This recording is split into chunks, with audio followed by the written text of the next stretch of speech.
ለዚህ እኮ ነው በዚህ ሰዓት ማንንም ሰው አትመኑ እምላችሁ። ነገር የሆነው እንደዚህ ነው። በእድሜ ጠና ያሉ ሽማግሌ ይመጡና ወረቀት ይሰጧቸዋል።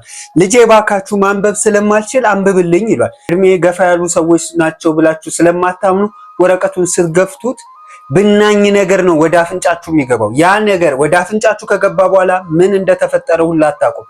ስለዚህ ምንድነው ማድረግ ያለባችሁ? ተጠራጠሩ።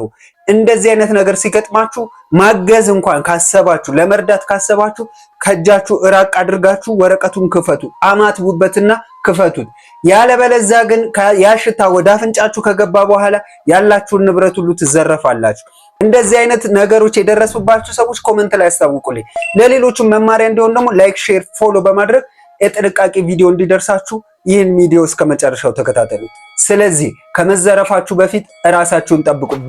በጣም ብዙ አጭበርባሪዎች በዝተዋልና እድሜ፣ ጾታ ምናምን አይወስኑም አሁን ላይ ሲዘርፏችሁ። ስለዚህ ራሳችሁን ጠብቁ።